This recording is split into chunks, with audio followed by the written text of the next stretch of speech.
गुड़िया का घर, मेरी प्यारी गुड़िया। Doll story in Hindi. शाम के लगभग 3 बजे थे। रिंकू अपने घर के पिछवाड़े खड़ी थी।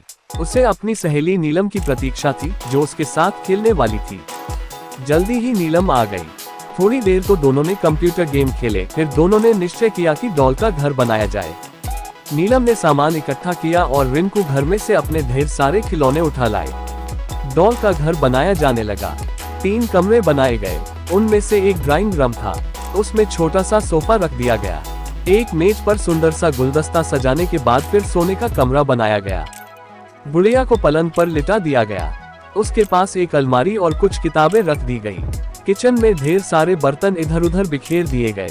एक महरी सफाई करने के लिए तैनात कर दी गई। घर के मुख्य द्वार पर एक कुत्ता बैठा दिया गया। फिर दरवाजे से कुछ दूर सड़क बनाकर उस पर इधर उधर मोटरें, बसें, ट्रक था पैदल चलने वाले यात्री खड़े कर दिए गए।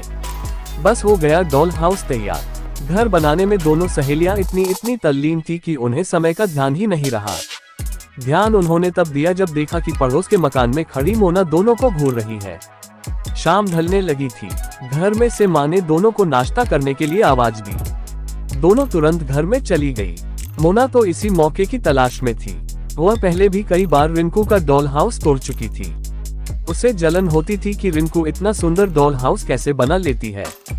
नीलम नाश्ता करके अपने घर चली गई। रिंकू जब घर के पिछवाड़े आई तो उसने देखा कि उसका डॉल हाउस टूटा पड़ा है। 1-2 खिलौने भी टूटे हुए हैं। वह समझ गई कि यह काम सिवा मोना के और किसी का नहीं हो सकता है। अपना डॉल हाउस टूटने का उसे बहुत दुख हुआ। उसकी आंखों में आंसू आ गए। उसकी घंटों की मेहनत को मोना ने 1 मिनट में बर्बाद कर दिया था। मोना पहले भी कई बार ऐसा कर चुकी थी। वह गुस्से में निश्चय किया कि वह मोना से इसका बदला लेकर रहेगी। अगले दिन मोना सुबह से ही अपना डॉल हाउस बनाने में व्यस्त थी। रिंकू में मोना को डॉल हाउस बनाते देखा तो उसने तय कर लिया कि वह मोना का डॉल हाउस तोड़कर उससे बदला चुका लेगी। मोना कई घंटों तक अपना डॉल हाउस बनाने में व्यस्त रही।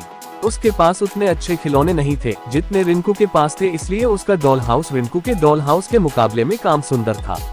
वैसे मोना ने बड़े चाव और लगन से वह घर बनाया था। घर बना चुकने के बाद वह अपने घर चली गई। उसके अंदर जाते ही रिंकू चुपके से मोना के घर के अहाते में घुसी और उसका डॉल हाउस तोड़कर तुरंत अपने घर वापस चली आई। रिंकू समझ रही थी कि ऐसा करने से उसका कलेजा ठंडा हो जाएगा, लेकिन भला चोरी से किसी की मेहनत बेकार कर देने के बाद किसी को प्रसन्नता हो सकती है। रिंकू की उलझन इतनी बढ़ गई कि दोपहर को उससे खाना तक नहीं खाया गया। वह मेज पर मम्मी और पाप के साथ खाने बैठी तो एक भी कौर गला से उतारना उसके लिए मुश्किल होने लगा। मम्मी ने पूछा, क्या बात है रिंकू? पर वह चुप रही। मम्मी ने सोचा शायद धूप में देर तक खेलते रहने के कारण रिंकू सुस्त है। वह रिंकू को उसके कमरे में आराम करने के लिए लिटा गई। पर रिंकू तो मोना और उसकी डॉल हाउस के बारे में सोच रही थी। मोना का डॉल हाउस तोड़कर उसे बहुत ग्लानि थी।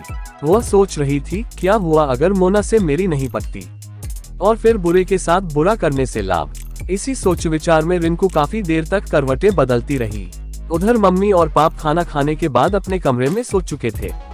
घर में सन्नाटा था। रिंकू धीरे से अपने कमरे से निकलकर मोना के घर के अहाते में गई। अभी भी मोना के घर का पिछला दरवाजा बंद था। मोना का उजड़ा डॉल हाउस मानो रिंकू को घूर रहा था।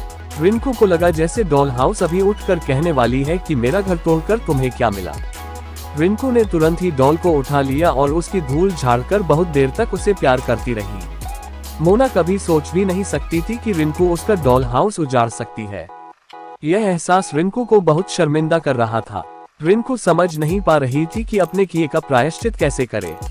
बहुत सोचे विचार के बाद रिंकू के दिमाग में एक तरकीब आई। उसने निश्चय किया कि मोना का डॉल हाउस वह अपने खिलौनों से बनाएगी। वह तुरंत अपने घर के पिछवाड़े आई और खिलौने लेकर मोना के घर के अहाते में पहुंच गई। पहले उसने बड़ा सा अहाता बनाया, ड्राइंग रूम बनाया, सोने कमरा बनाया और फिर किचन। सब कुछ वैसा ही जैसा पिछले दिन उसने और नीलम ने बनाया था। एक कुत्ता भी घर की रखवाली पर तैनात कर दिया गया। रिंकू अपने काम में इतनी व्यस्त थी कि उसे समय का अंदाजा नहीं रहा। यहाँ तक कि उसे मोना के वहां आने की आहट तक नहीं मिली। जब मोना ने अपने घर का दरवाजा खोला तो देखा कि रिंकू उसके डॉल हाउस के पास कुछ कर रही है। ये देखकर मोना को आश्चर्य हुआ। उसका आश्चर्य तब और भी बढ़ गया जब उसने देखा कि रिंकू अपने खिलौनों से उसका डॉल हाउस बना रही है। मोना सोचने लगी कि उसे जब भी मौका मिलता है तब वह रिंकू का डॉल हाउस तोड़ आती है और एक रिंकू है जो अपने ही खिलौनों से उसका डॉल हाउस सजा रही है। अब मोना को अपने किए पर पछतावा हो रहा था। वह नाहकी हर किसी से लड़ती रहती है। इसी बीच आहट पाकर रिंकू ने पीछे देखा। इससे पहले कि मोना कुछ कहती, रिंकू ने कहा, मोना मुझे माफ कर दो। दोपहर में मैंने तुम्हारा डॉल हाउस तोड़ दिया था। ऐसा मैंने तुमसे बदला लेने की नीयत से किया था, पर तुम्हारा डॉल हाउस तोड़ने के बाद मुझे बहुत दुख हुआ। दोपहर भर मैं सोचती रही कि अपने किए का प्रायश्चित कैसे करूं। इसलिए मैं तुम्हारा डॉल हाउस फिर से बना रही थी। आशा है तुम मुझसे नाराज नहीं होगी और मुझे माफ कर दोगी। मोना को रिंकू के शब्द भीतर तक चुभे जा रहे थे। उसने आज तक अपने किए पर पछतावा नहीं किया था, पर रिंकू का व्यवहार उसे मजबूर कर रहा था कि अपनी सब गलतियों को कबूल कर ले और रिंकू से माफी मांगे। अतः उसने कहा, रिंकू मैं बहुत खराब लड़की हूँ। मैं नाहक तुमसे लड़ती और तुम्हारा डॉल हाउस तोड़ती रही हूँ, पर अब मैं विश्वास दिलाती हूँ कि न कभी तुम्हारा डॉल हाउस तोड़ूंगी और न ही तुमसे या और किसी से लड़ूंगी। तुम मेरी सहेली बनोगी ना। रिंकू भला नहीं कैसे कहती। उस दिन से दोनों में अटूट मित्रता हो गई।